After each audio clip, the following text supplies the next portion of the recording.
Hello and welcome to Truth Xpose TV. I'm Aldwyn Altuney, your host today, and it is with great pleasure that I interview today and welcome the beautiful Anikiko from Sydney.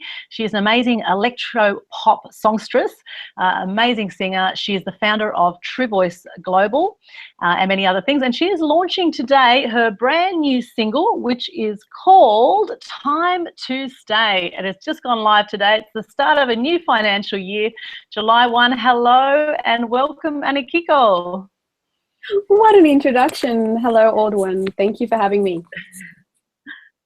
Thanks so much for being with us today. Now, you are such a multi-talented lady. We've known each other over the last 5 years or so. We keep bumping into each other at different seminars and things. And most recently, we were in Thailand at the Global Traffic seminar together, and it never ceases to amaze me what you're up to and to see all the amazing things that you're producing. And I got to experience for the first time you singing live in Thailand to the group, and I was blown away by your voice. And you really are a beautiful lady inside and out, and you've worked with some amazing people, some high profile people, and some phenomenal performers. So how did your whole journey start with, with the singing, and then, how did you get into to True Voice Global and what you're doing now? Well, I guess, it's a very big question. And I remember I was actually even watching your interview with David Icke the other day. And when you asked him the question, He was like, oh, wow, where do I begin? Where do I begin? Yeah, it is really a big question. I think, music has its foundation really with my parents because they're both musicians. Okay. And how I began to found True Voice Global was actually a journey of, I guess, gosh, where do I begin? I guess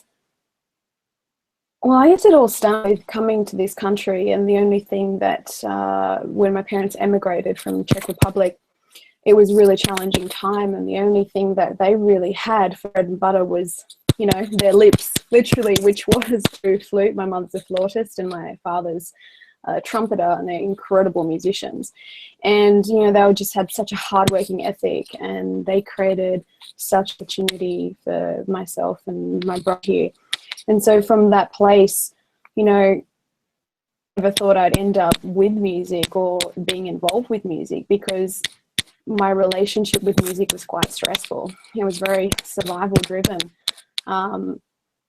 My parents, it was difficult starting in a new country with children, young kids, and also not doing a profession that still has seemed to be hugely abundant in terms of income. They started as, music teachers and so on and so forth, and they're both incredible artists themselves. So paving their way in this country, they had great status in what they did and earned the respect of their peers very, very quickly, and just showed, but it was a stressful journey. So I vowed never to do music as a kid. I never wanted to do music. In fact, I probably hated it. They were always at rehearsals, they were always at orchestras, like every night of the week, and I was left, hanging out with my brother, who, what sister really loves to hang out with a brother 7 years older.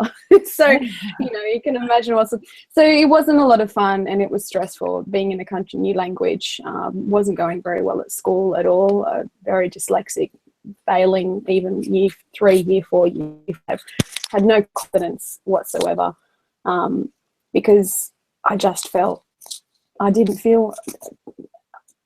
know what, I think in my generation, we didn't have the parent who would, use the conscious language or acceleration like we're using today as we're bringing up kids. So it was just do whatever it takes to feel better, or you're okay, there aren't any problems, don't worry, cheer up. But really there was some fundamental bullying, or there was a lot of things going on. It was very hard for me to work with and deal with, and I didn't really like myself as a kid. And when you think about, I think, the innocence of a child in primary school, or young kids are just kids, there's not, I think now I'm thinking about myself, what was there not to like? But it was just such a time. So music was all up in that, and so I had no connection to really wanting to do music. I saw it take my parents away, or their time away from me, so I had no interest whatsoever. But I did love listening to my dad play the trumpet. I remember hearing him in churches when he would play the piccolo trumpet, and he released the first CD in Australia by Telemann, you know, which composer, and of Baroque music, and in the first CD recorded in a cathedral in Wales it would just bring tears to my eyes. It was just so emotional. And so there was a love-hate relationship with music. There was such a sweet spot with it, yet it represented a lot.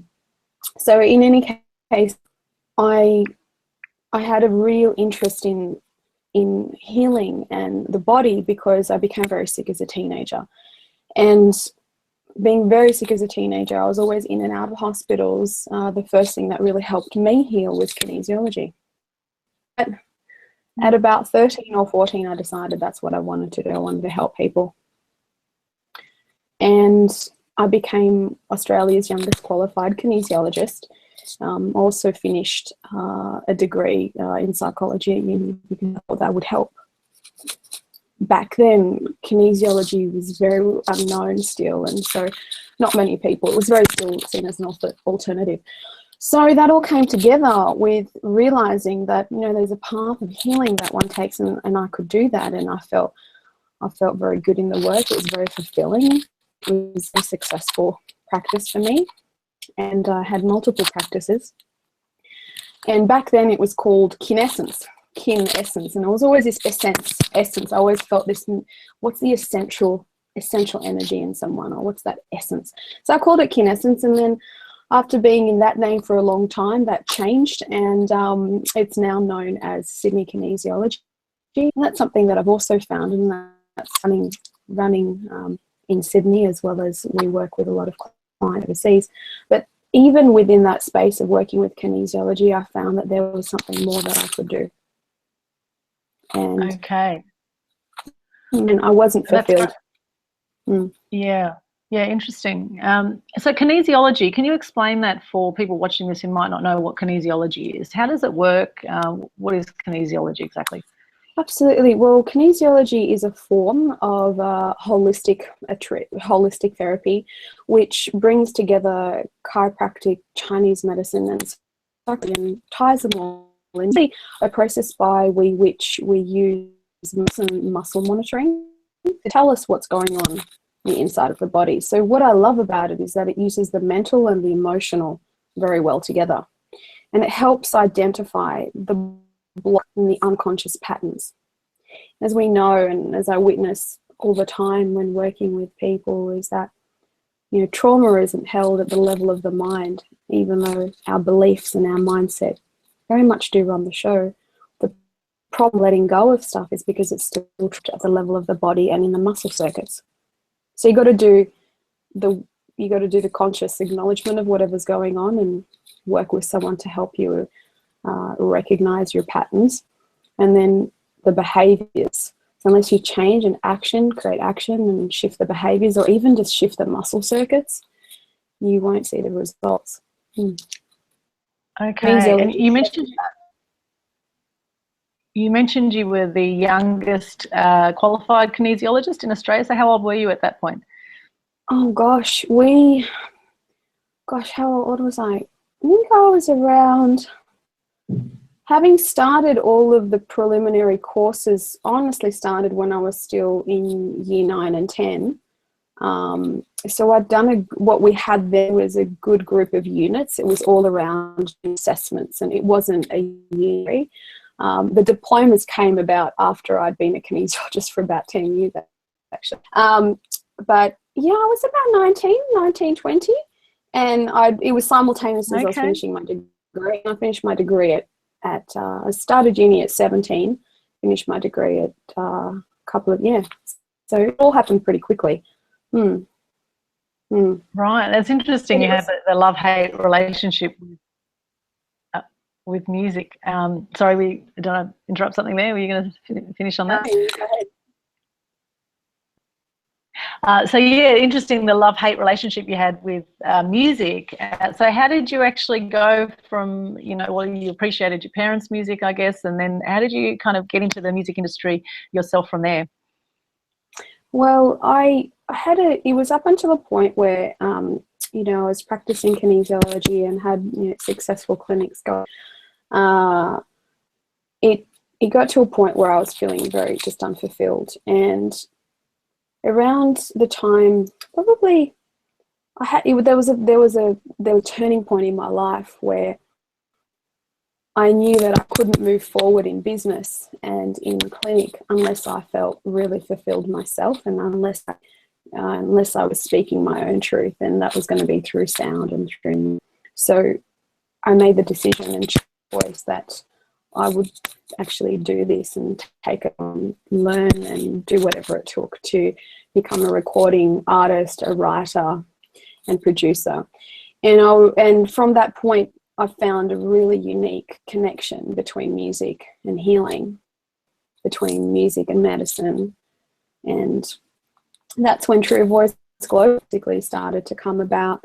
And True Voice Global is really just the header of bringing everything together, you know, bringing music together, bringing the artist as I am together with the acceleration, and really having some practical tools to help people transform and accelerate quite quickly. Fantastic. Just a little technical thing. I think we're getting maybe some interruption with your mic, with maybe your necklace. There's a bit of crackling noise happening, so just wanted to point that out. This one? Is that what it is? There's a little crackling, yeah, a little crackling sound. Yeah, so yeah, that's it. Yeah, just a little bit of crackling there. So yeah, that's fine. And did you actually get lessons for your singing initially, or did you kind of teach yourself? Well, you know, I'm hearing myself, just checking the volume. Ah, okay.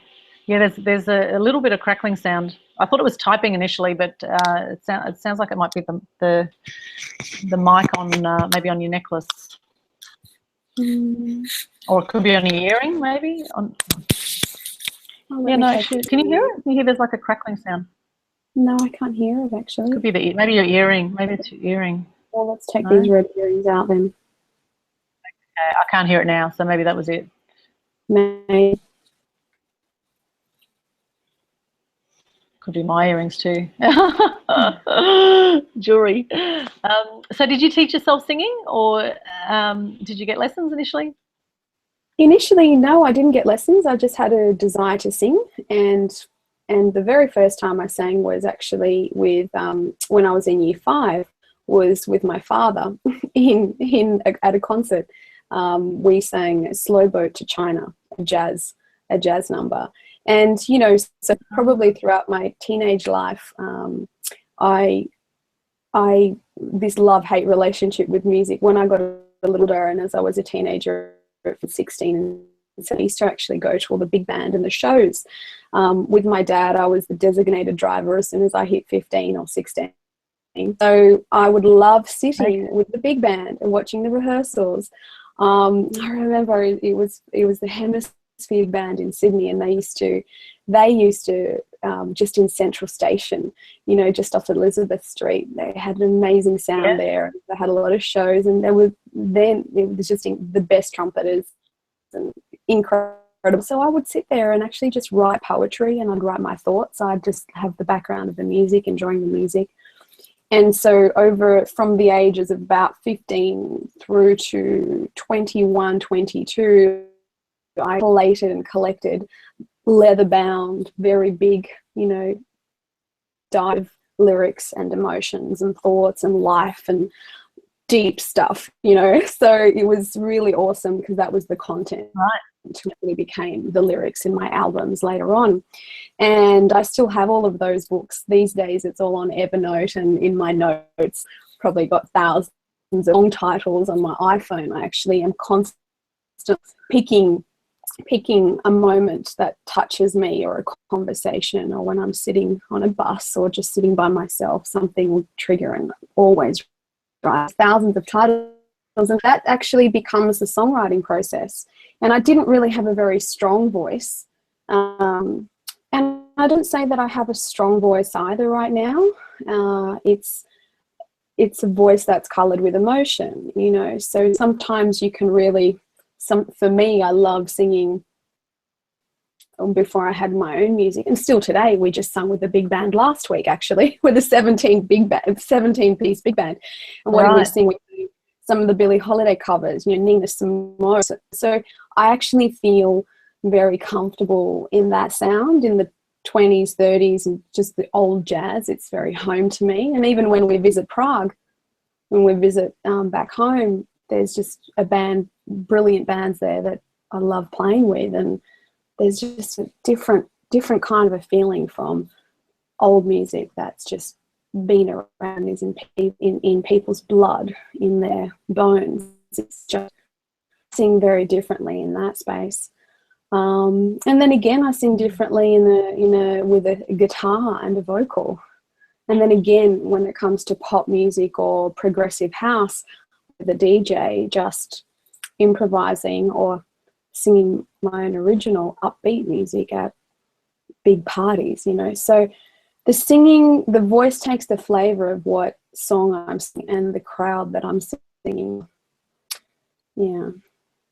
Okay. And who are some... when I needed to train for albums, or when I really needed to get stronger, of course I had them singing lessons.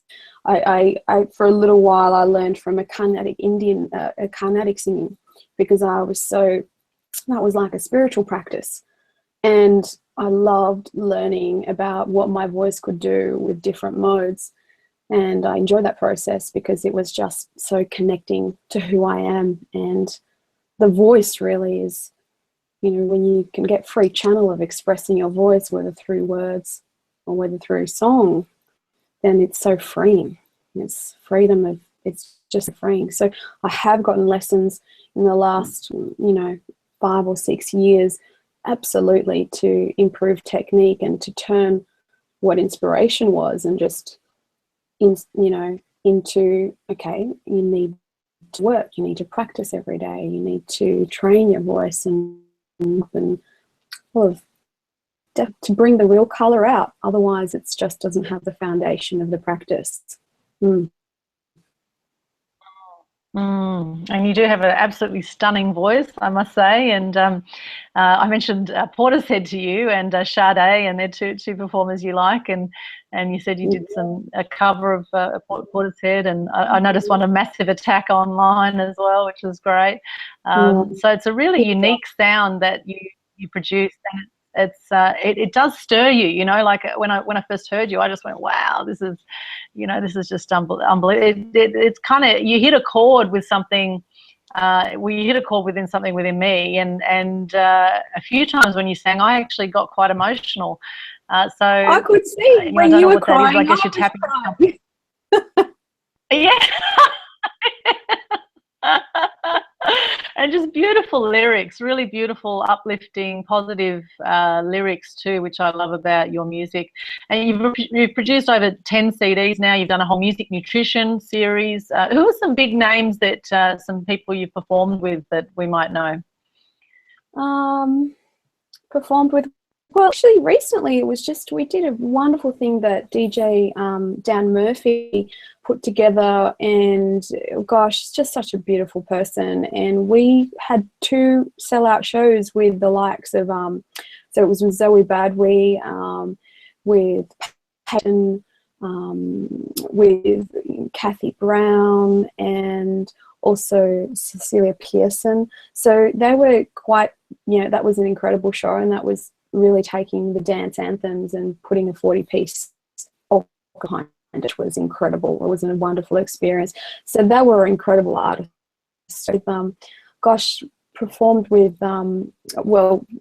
for people who've been in the room, like Bon Jovi, and just incredible. It's amazing who you see in the room, when you just get some great gigs. And so yeah, I've had the opportunity to meet some incredible individuals and co-written with multiple award winner artists. So yes, so some DJs more well than others. It just depends on what sort of music you follow.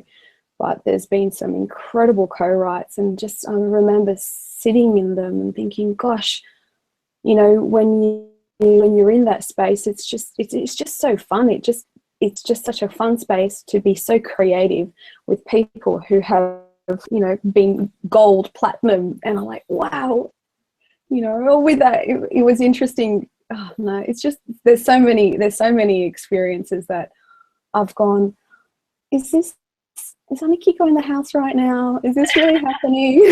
It's been awesome. It's been awesome. But you don't think about it, because music brings people together, you know, and when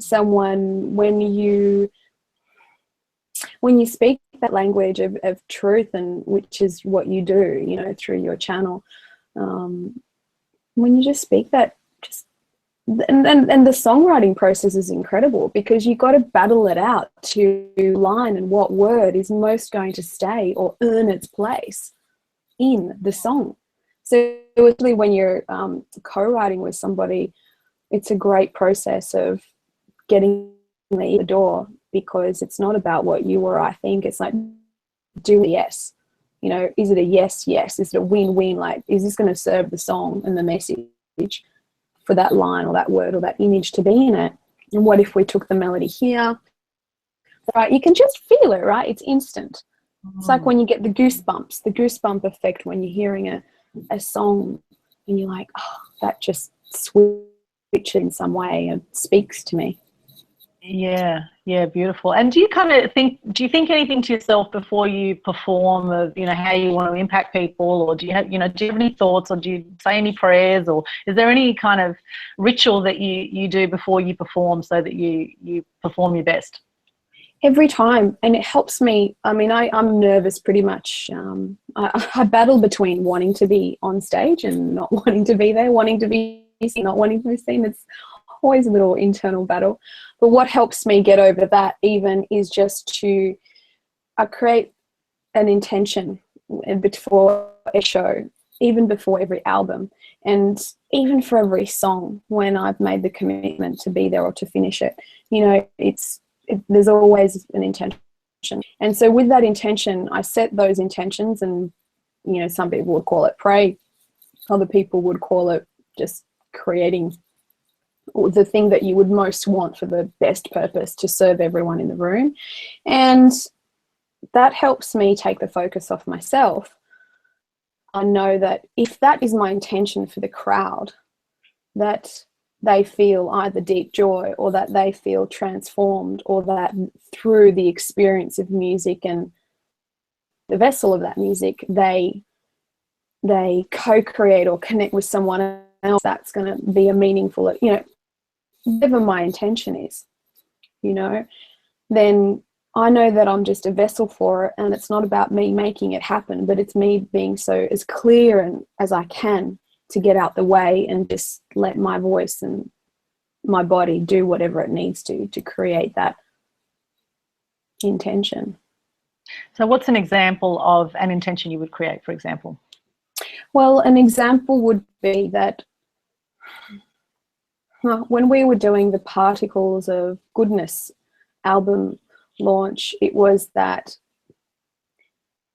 everyone was to recognize, I would hope, my intention was that everyone feel the essential particle of goodness that they are in life, and that together, by those particles of goodness coming together in a space, that in that collective space, we would all create a vibrational shift in each other's lives and for the ones who are affected by us. And the feedback from the room was like, wow, I met this person, we're now going to do this business thing together, you know, and then, oh, I met this person, and, you know, it just, something else happens, and it's the sum, the whole being bigger than the sum of its parts. And in that way, it makes me feel really good. I need to do those things or create intentions, because then I just get out of the way. And the other intention with that is that, because, you know, that there was some really important people in the room, There were important people that I knew I'd been wanting to connect, that conscious relationships would arise as a result of that launch, and that people would have prosperity together, you know. Beautiful. I love that.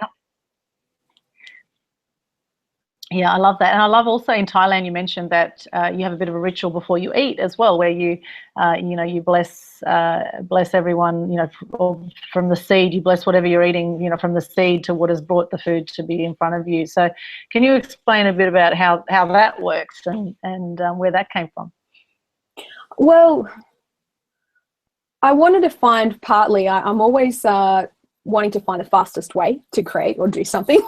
Like, going to be the most efficient way. And I didn't really want to be sitting necessarily like praying in front, you know, but I wanted to just create a quick process that would mean for me, that was connecting me to the food that I was eating, but also at the same time acknowledging like the lineage of how it got to me in the first place. So from the seed to the cook to the person who picked it. Well, that's actually in reverse. From the seed person who picked it to the truck, to the drivers, to the cook, to the restaurant, to the management, to the people handling my food and bringing it on my table, is like I took the time to actually spend the 5 minutes visualizing that initially, to kind of create that habit, visualize that a few times of what's the process of food coming to being on the table, and me actually just being so grateful and blessing it, not only so that I receive the full potential of the life force in the food, but also so that, imagine if everyone else, if I bless this, just like imagine if everyone else, you know, got the benefit of that along the way. So if somebody having a bad day, while they were out of that negative intention in my stomach with my food, even if they were unconscious of it, you know. So it's a way to just clear it. It's not even, and I did that a few times, and now it's just literally I get the food in front of me and I just take and it's a flash. It takes like less than 5 seconds. It's just thank you, and it goes all the way to that source. It's just instant. And yeah, how did that come up? That came up in Thailand. We were that's right. Yeah. You mentioned in Thailand, and ever since that I've been, you know, thinking about the food from the seed onwards, because, you know, it's amazing the things we tend to take for granted. We don't think about all the process of, you know, how food has landed on. I mean, I haven't consciously really thought about that, you know, particularly not before I was eating. So I think that's really beautiful, actually, and you know, having gratitude in your life in general is a fantastic thing. And I think if you bring that gratitude to your food, you know, like Dr. Emoto, you were talking about Dr. Emoto as well, and how you know, water changes shape basically depending on the intention that you give the water, which is fascinating as well. And if you think that our bodies are 70% water or something, you know, the thoughts that we put into our being, into you know, how we operate, are crucial. And so that comes to the you know, the main topic here today is all about your truth, and how to find that truth and be conscious of that truth. So can we look at that now and you know, look at, say, True Voice Global? That's, you know, you've got true in your title. So why is that so important for people to, you know, to find their truth and speak their truth? Because I've spent my life, all of my working life, and whether or not is I'm in kinesiology, in a Skype session, on the table, or whether or not I'm even writing a song, because I end up sometimes doing kinesiology with the directors that I work with, you know, so on and so forth, is that when you're not doing truth and expressing truth, we become very, very ill. And I believe that our body is constantly, our body and our spirit, or our consciousness is constantly evolving to be more truth integrated and to be complete truth. And where you feel that you have denied someone else's truth, where you have that little thing in the back of your mind and just shut it down because you were taught to shut those inner voices down, or whether you have shut someone else down that's going to bite you in the butt. I know it costs you energy, time and money if you don't pay attention. And I think that a lot of my life is about conscious growth and well, I would say being more efficient at the cost that I am impatient at times, and that's a thing that I'm always working on, patience, is that, you know, being more efficient. How can I nip things in the butt when they're there? How can I trust more of that voice, that intuitive voice, that really have my head, my heart, and I call it my hips, head, heart, and hips aligned, because hips, you know, for me represent body and forward. So head, heart, and hips, you know, some people say your head, heart, and your hand, or just the body, you know, or brain, body, and, you know, so as those things are aligned, then you do function more efficiently. You can be in your flow, and you actually, look, it's just relieving. How many times do people come to me and don't feel, I work with a lot of high profile celebrities and individuals. That's probably about 40% of my clientele. It's weird to say my client, but people that I work with, right? And because they're so in, you know, public view, it's hard to be able to safely move through what to move through to feel fulfilled, happy. But a lot of the time is spent hiding or shutting or suppressing or being what your contract needs you to be, being what, you know, what story is being published or produced. How can you separate what they see and what you are? And so there's that constant back and forth, and that has actually cost a lot of people their health and burnout and their relationships. It's devastating, you know, and I feel very lucky to, you know, I feel very lucky to, as well, an artist, and to have that understanding of other artists and know that I can help them. But I feel at the same time that I've had very privileged insight into what I want to consciously create and not create for myself in the world. Yeah. So True Voice Global actually just attracts people as, you know, they wanting to be their true voice in a global level. Yeah, doesn't mean, sometimes it shows up as people wanting to be speakers and wanting to get their programs and their speaking gig on, you know. Other times it's really funny, because people might find us through searching for kinesiology, right, or searching for Sydney kinesiology, and they'll find that. How many times do I get someone who has been off a show, you know, they just happen to find us, they think they want kinesiology, but the value that I'm driving, or the value that I'm attracted to or want to see in the world, is to inspire, evolve, and enliven the true voice of people. And so some of them are singers, some are actors, some of them are everyday heroes and mums who just aren't coping with their relationship changing while they're in business and while they've got 2 little kids. So it's just really interesting, the types of personalities who do come in and what is emerging from them. And I might only find that out a year later, after we get out crap out the way. They're like, you know, I've never told you this, but I've always wanted to be a singer. I was like, what? You know, and they may not have known in the past, didn't know I had music in my background. It's probably only in this last, you know, 6 years that I allowed the two to merge in this way. So it's interesting. It's all about truth and helping people be in their truth. You mentioned, you know, will come back and bite people if they, you know, I guess do the wrong thing, or, you know, are not speaking their truth, or are maybe out of integrity in some areas. So, you know, what are your beliefs, I guess, on karma and on the energy flow of, you know, not living your truth or being in integrity? You know, how does that come back and bite people, and you know, how aware should people be of that?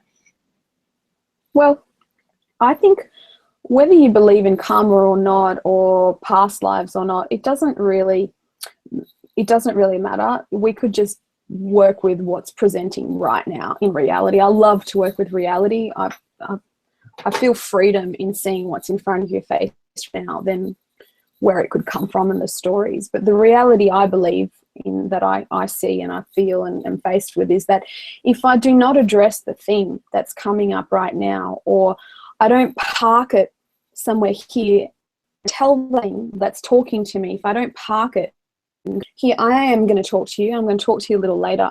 You are important, and you need to be heard, whether it's a voice inside yourself, whether it's a part of you that was traumatized or shut down as a little kid. We don't even have access to half of these things. But when you become aware of it, or you consciously choose to feel and see that truth, then you have an opportunity to complete energy. And all energy seeks to complete itself. It wants completion. All energy wants resolution. If it doesn't, you're left with a lifetime of chronic, unfinished and unresolved business. And how that shows up in my life or people that I work with is chronic fatigue, is shutting down so much stuff around them. Yeah. So that's what I mean, that it will bite you if you don't talk about it or say it.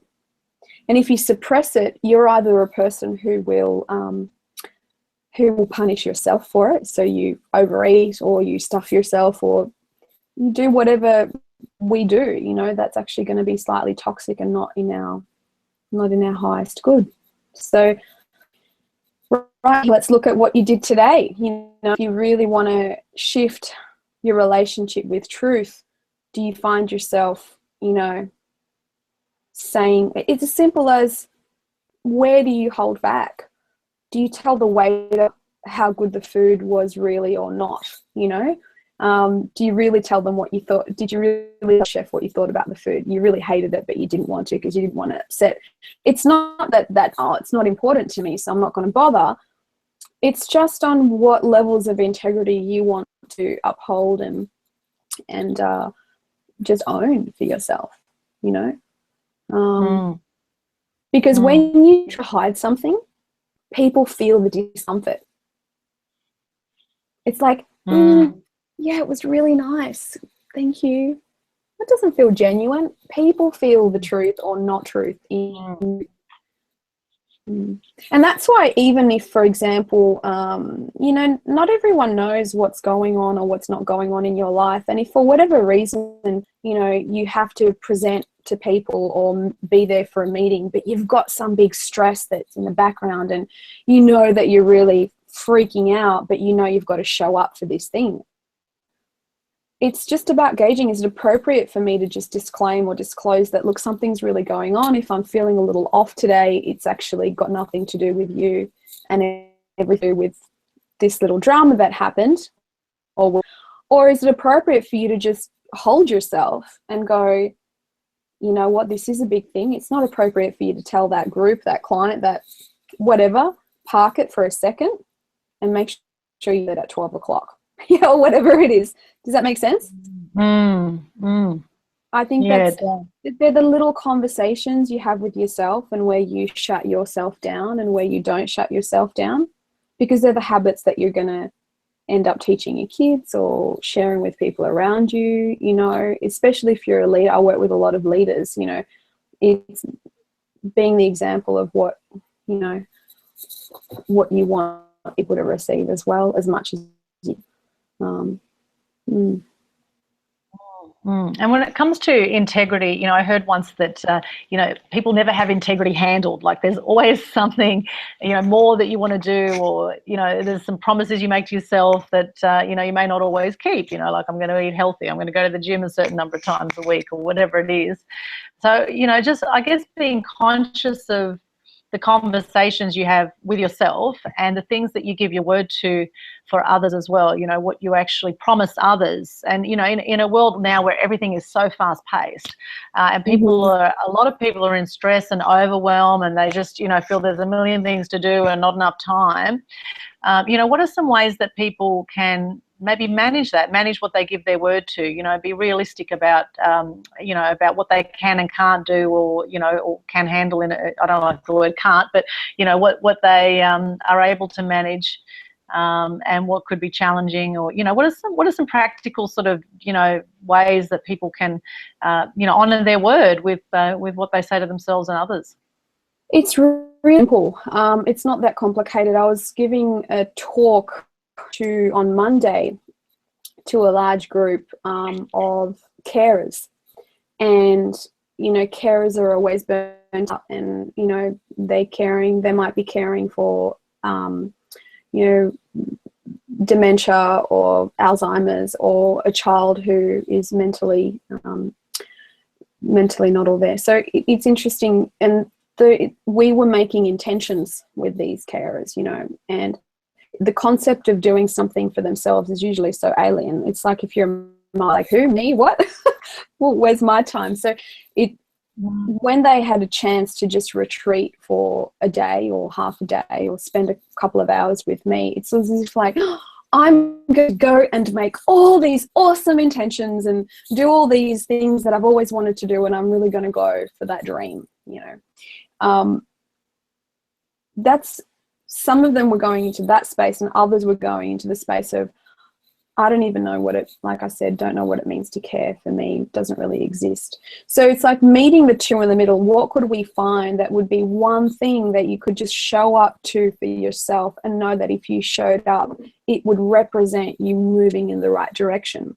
So a little example is that one lady had a wonderful intention of how she would be changing her daily thing, and that she had like 7 things that she wanted to do, right?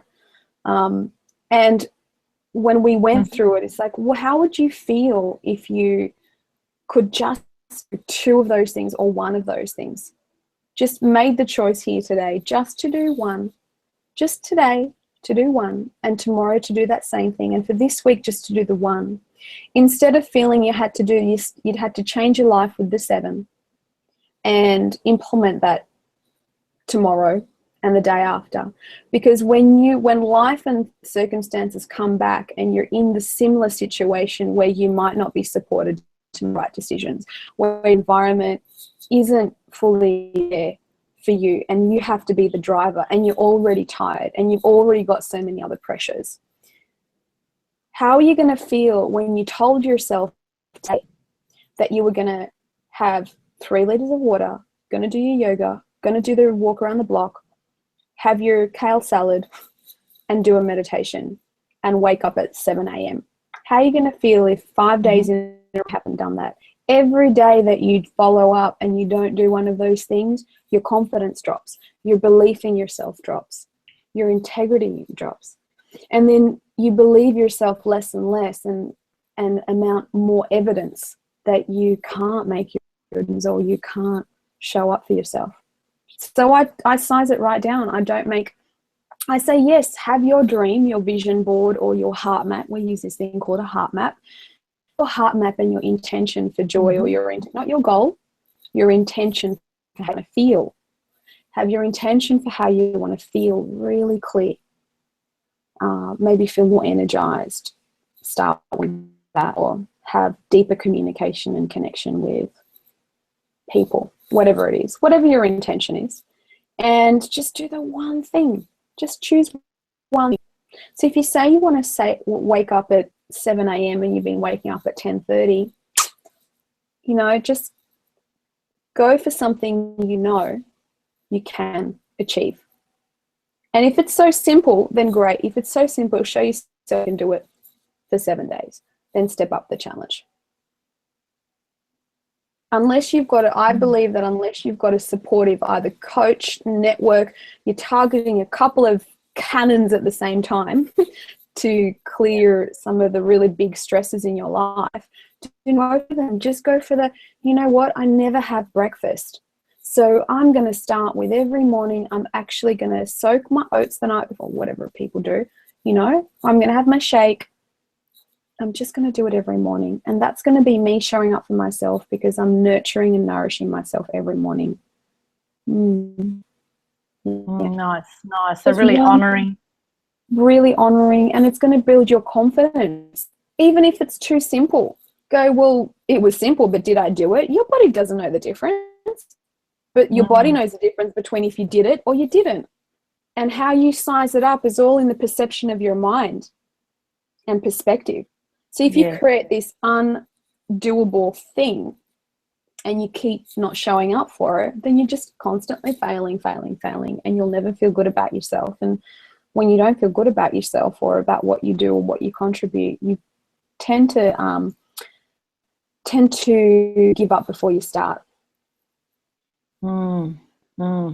And that's where people get very negative, and where they blame other people for things in their life not working and take no responsibility, and you know, and it just can become a downward spiral, and people can get very depressed. And of course, in Australia, we have the highest youth suicide rates per capita with America, which are two of the most amazing countries in the world, and yet people are killing themselves.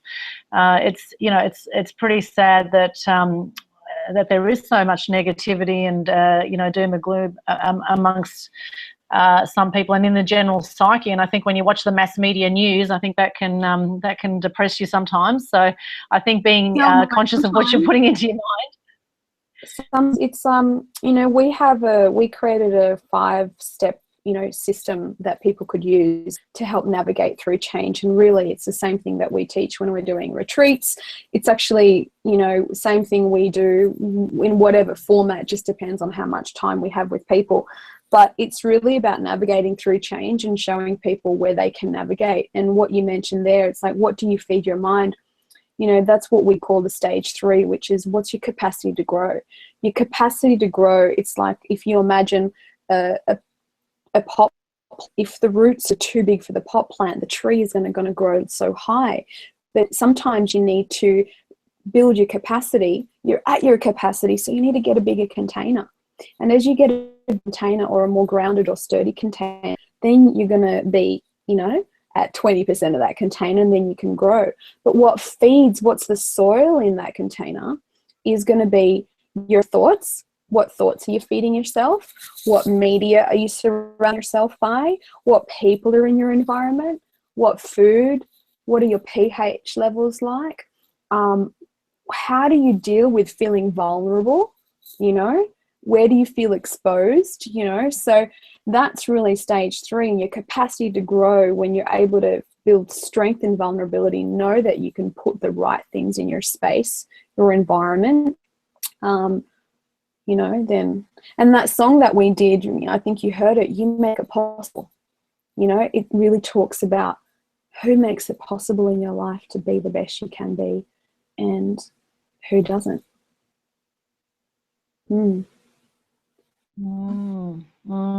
Yeah, beautiful. And let's look at when people lie. When people lie, what does that actually do to their body and their they lie where they lie, they're little lies, like as you say, at the restaurant, the food's pretty crap, and you say, oh yeah, it's fine, thank you very much, and it's a little, like even little lies that you might think, oh well, that's no big deal, I don't want to offend someone. What does it actually do though to the body? How does this really impact us when we're not true with everything? I would say little lies. I would say, let's just think about an example for a moment. When your life is always telling you that you're just amazing, you're great, they never, it's always positive, pop positive, just constantly positive, and you all got somebody like that, or we all know somebody like that. You might not actually you may or may not feel that you get to a level of truth with them, or you tell them something and then not reflect really with you about something. And about your life who's just like ruthlessly brutal. Think of Simon Cowell on the X Factor, for example, or somebody who just is just like a truth serum. Have you got them in your life? Yeah. You do have one. You've got somebody like that who you can think of. Yes. Yes. So how do you feel with the truth, with the person who just is able to tell you truth? It's not always pretty, but it can be. It can still be compassionate. They're able to tell you, But you tend to, would you agree that you tend to not have the, you tend to have more trust with that person? You would tend to be able to share with them ugly stuff as well as the positive stuff. They'll be able to celebrate with you as well as call you on your BS factor. Yeah. Have you got someone, and how do you feel around that person? Yeah. Just notice. Yeah, well, you know, there's no crap with that person. You know, what you see is what you get. You know that you're going to get an honest opinion on any question you ask. And it's like having a coach who's going to call you on your stuff, I guess. You know, a good coach will pull you up on, you know, when you're out of line, and, you know, and I guess put you back on track. And, you know, so it's kind of like having a good coach, I guess, having, you know, a mentor or someone, you know, strong around you who's going to just always be honest with you. That's how I look at it. And it'd be great if we're all like that. Wouldn't it be amazing if everyone was like that? And how do you feel around someone who, have you felt being around someone who's just, I mean, granted, the value of someone who's positive is awesome in your life, but somebody who you just feel can't go the depth, or who's just got to hover in this. I'm thinking of a few people that I've known or been around that they feel like they're up here. They're, oh yeah, and, you know, all of this, and it just doesn't. And I feel, not they're lying, but I feel that it's not easy just to be able to be in stillness and be in truth necessarily, right? Around, and you can feel that, like, or you say, oh, how, and they don't, you can feel if they're being authentic. It's whether they're being authentic or not. For every time you lie, and it's causing misalignment with your values, then it's damaging you and it's damaging the person around you. And that's going to show up in your muscles. It's going to show up with how confident you are. It's going to show up in how much people can trust you. It will show up in how people can trust you. And if you happen to, I've been around people who get a phone call, right? And sometimes, and I know that, you know, well, somebody asks them something and then they'll say something completely opposite, or they will just make something up. I'm not talking about just like, oh, I'm in a meeting right now, and they're not. Whatever, you know, not talking about that. You can just feel it, and you wonder, is that what they do with other people? You know, so if you lie in front of another person as well, there's still ways you can be true to yourself and just be truthful without feeling like you've got to give the whole story or the back, you know. So it's just interesting what you notice, because if you lie in front of that person, you'll know, again, the person that witnesses that will feel less of ability to trust that person. If you don't show up consistently, if you say you're going to do something, they're not going to trust you. And they're not going to count on you. So do you want people to count on you or not? Yeah. And are you over-promising and under-delivering? Gosh, I've been in that situation where I just wanted to meet everyone's needs. I over-promised, I under-delivered, didn't get it on time because I just tried to be everything for everyone. And it cost me stress and cost me, you know, all sorts of things. So, and what happens is you lose trust in yourself as well, and you know, that I guess in a way it's kind of like eating away at yourself at the core, without, you know, people probably being conscious of that every time they lie or say a half truth or gossip about someone, or, you know, be the victim in life and, you know, not take responsibility. And, you know, and there are times when, you know, you give your word to something, and, you know, maybe you give your word to be somewhere at a certain time, and, you know, there's a massive accident on the highway, or, you know, these things do happen. So the thing is when you are out of integrity like that, and you know you're going to be out of integrity, to contact that person and say, look, it looks like I'll be late, or, you know, recommit, communicate as soon as possible and recommit to, you know, to another arrangement as soon as you know that you are going to be out of integrity. So I think that's really important too, you know, not just don't do something and then not tell someone, you know, don't just show up or turn up half an hour late and don't communicate.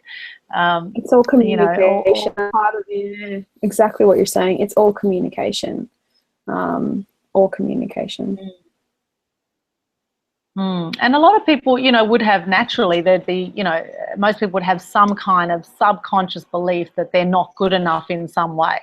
There's a whole lot of different versions of that. And so, you know, what can happen in life is that people go around proving that they're not good enough by, you know, being their own worst enemy and doing a whole lot of things to prove their stories about life. So how can people go about shifting that those internal subconscious beliefs that they may have, that they may not even be conscious that they have, that are running the show for them? How can people shift that? I love allowing yourself just to acknowledge them, you know. So the moment you recognize, you know, it's just to be aware. So even though there's a part of me that really wants this, there's a part of me that doesn't want to show up and I'm scared. Yeah, or even though, and so it's about allowing the voice and then asking who's really showing up for that behavior. What part of me is showing up for not really going on that date, or turning up for that job, or not really? What part of me? Oh, it's the 10-year-old in me that down because I realized I needed to be there for everyone else. So right now about me, I don't even know how to be there for me, for example. Gosh, there's thousands of stories and situations in every day. So having the conversation. So what you literally do is go, Anikiko, you go, I know you really want this.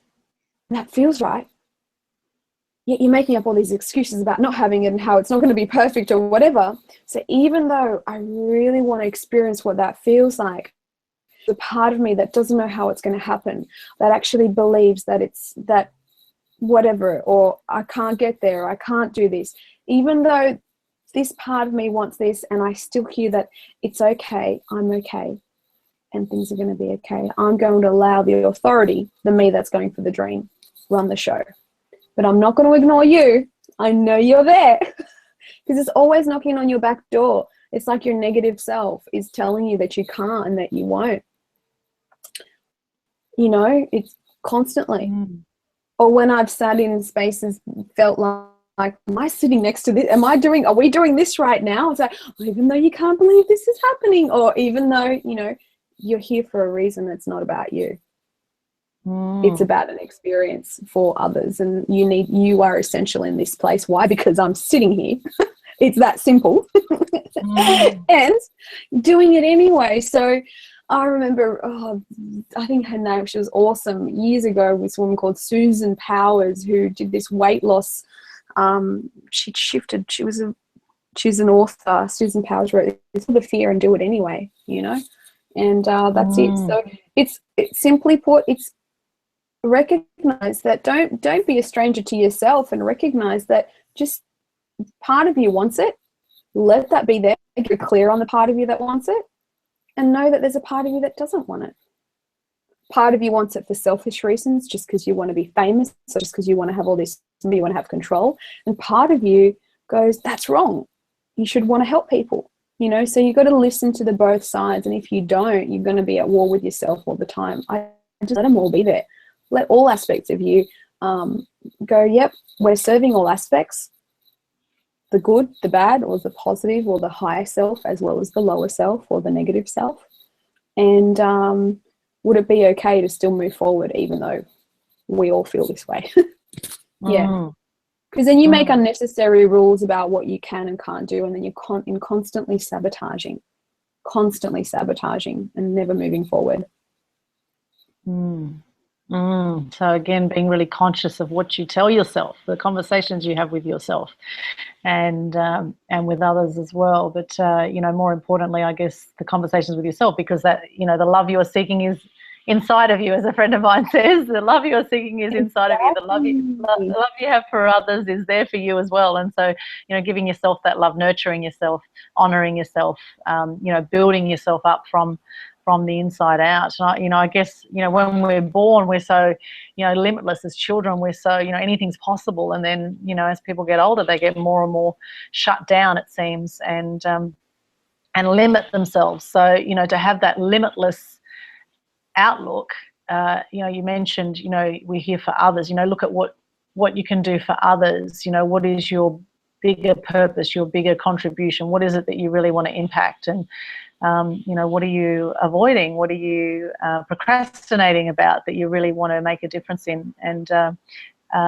you know, for me, doing these interviews, the online interview series I'm doing now, I've been talking about this for quite a while, and it was only that 2 friends died in May. I had a friend at 42 that killed himself, and one at 45 that had an accident and died just like that. You know, they're 1 minute gone the next, and happened within 3 weeks of each other. And both of their names were David, interestingly. And yeah, it was just another reminder that, you know, what is it you've been putting off? Because at any moment we could be gone. And, you know, what is the difference you want to make? What is the legacy you want to leave? You know, what do you want to impact? And I do believe we're all here for a reason. So I guess getting, you know, clear on what that reason is for you, or what is it that you get moved by, and you know, what do you want to impact? So, you know, meditation would be great for that, I would imagine. And your CD series is fantastic. So can you explain a bit about the music nutrition and how important meditation is?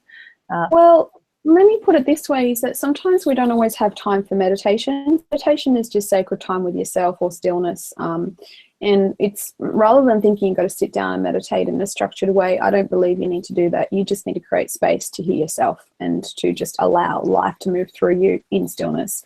And so I'm going to put a little link up, which is a scale I wanted to talk about, but this scale is actually in that music nutrition. So as I said, I've just put that up in our little chat. Music nutrition. Okay. It's a scale. I've called it the lucid scale, because it really is about getting you striving and living, not just surviving. And the aim, I guess, is just to feel that you can be in your lucid flow. And in that chart, people can really have a look at where they feel that they're at. The point is that the further up towards lucid flow you go, you become more world team. I've also put a little prosperity chart there as well. But the further you go into being world win-win-win focused and having an influence, large influence in the world, you feel more in your power, you feel more in deep joy and appreciation of happening, not as good or bad, but as an experience that you are moving through. So when you're in that space, that's awesome. And I always, I guess I help people through the music nutrition, get to those things.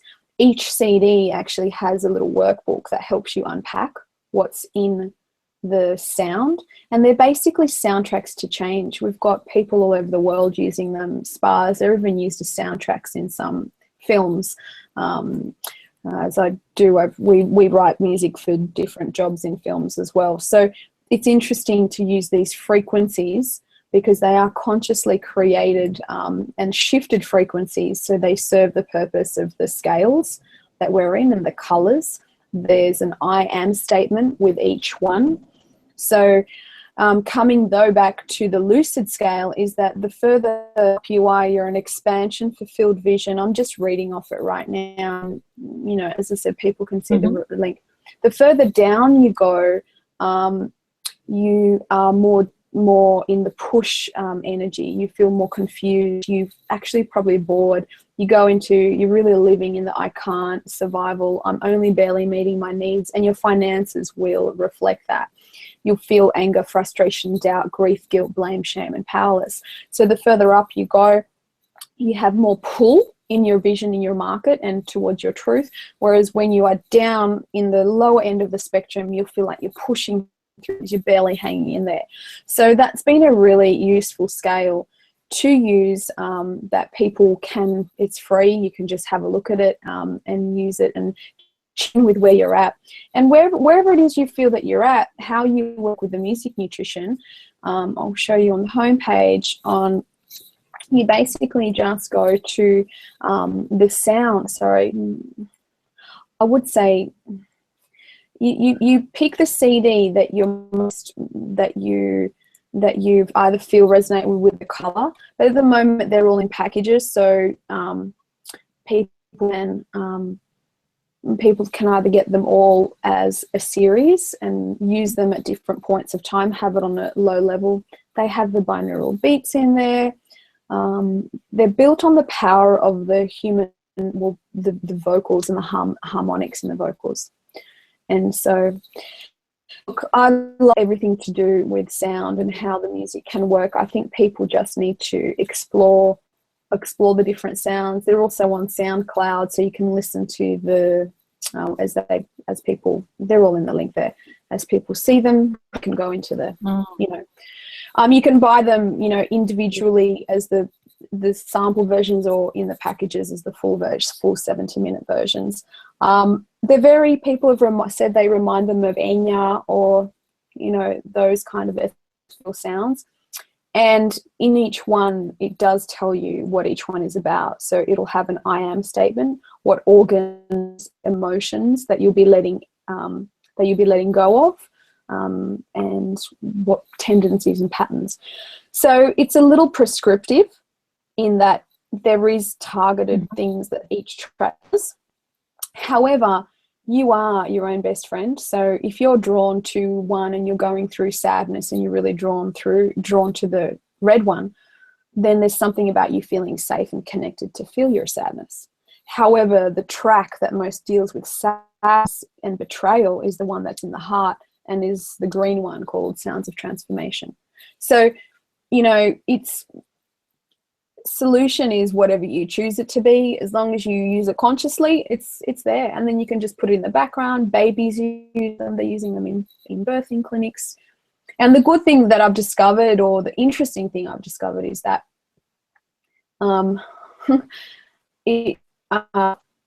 we've tested them in a room of busy talking people, and it's amazing how the conversation just ceases, and had it in the background. It's just interesting what happens with these sounds in people's spaces. So I just say have fun with them, We've even actually put the frequencies of those sounds into the pop songs. So on the album, I'll see if I can find the album, Particles of Goodness, but on this album, it's an upbeat dance track and album of 18 tracks.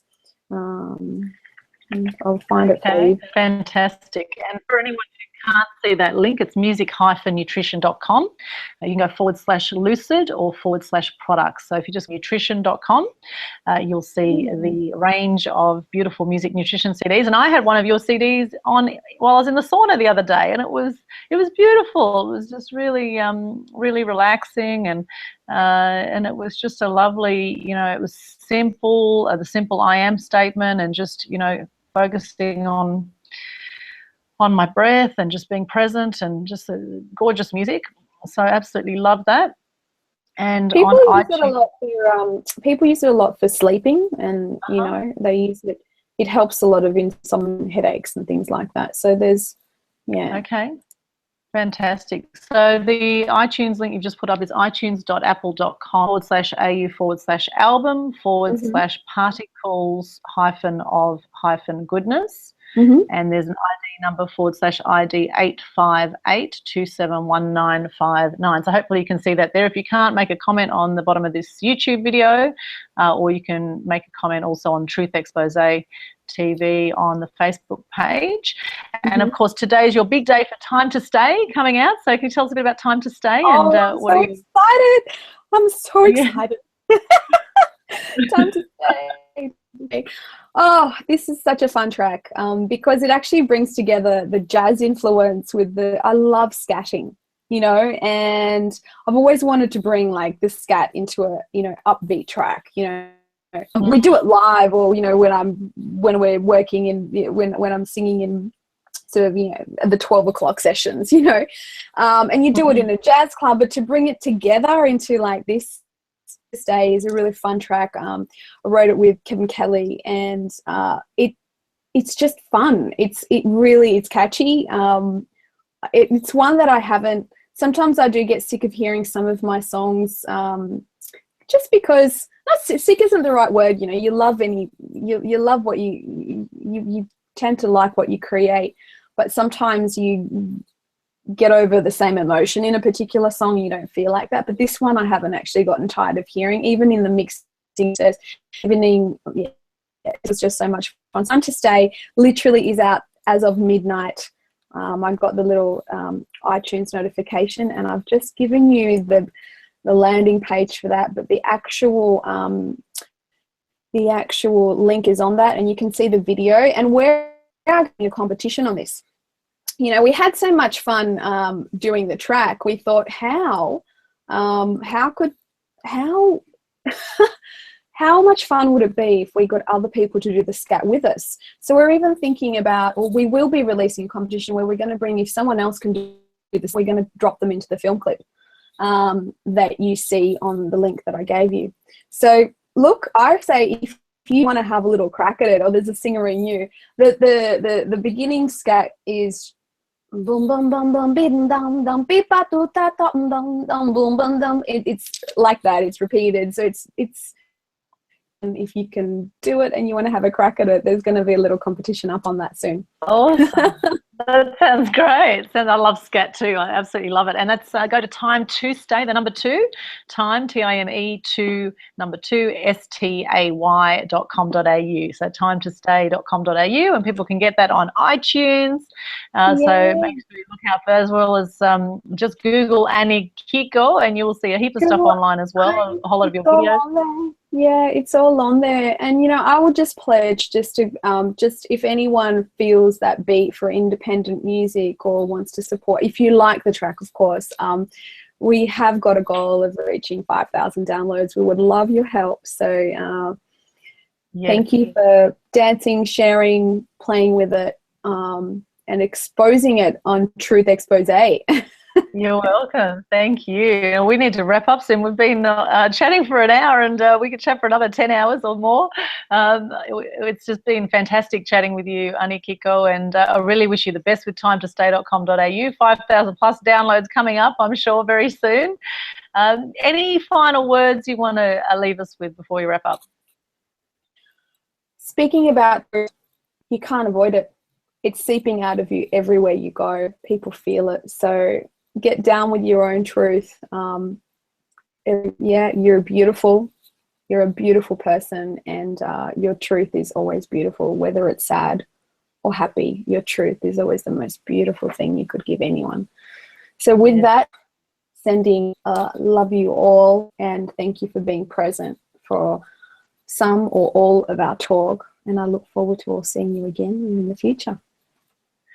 That's awesome. Thank you so much. And what about just finally, future plans for you? What about, have you got some more CDs after this one, or tours coming up, or where?